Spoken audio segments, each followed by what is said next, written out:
All right, Phineas and Ferb, Season 1, Episode 1. All right, Candace loses her head. So I'm going to rewatch it and then give you my thoughts. Here we go.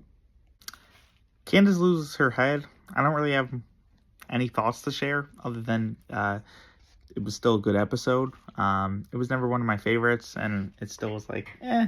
But it's cool to see how they balanced Phineas and Ferb showing that they do care for Candace and setting that up from the get go and making sure this shows a different dynamic. Like that, I do appreciate. It shows that like, hey, Candace might want to bust them, but like Phineas and Ferb do care about her, and obviously throughout the show we see she cares about them too. But it's just such a different dynamic than a lot of the shows on at the time, which were siblings fighting nonstop. Which, yeah, siblings fight in real life. I get that. I have siblings.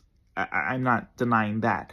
But the idea was sort of like that siblings always have to fight with each other and always have to hate each other or whatever. And it's like, no. And so this show, it tried doing it in a positive light of families, which I really like. So I'll give credit to the second episode for that. But otherwise, not much happens where it's like, yeah, I gotta talk about this in the episode. I already mentioned Jeremy being Mitchell Musso already, despite not being that in the roller coaster, but that's really about it for this episode. So yeah.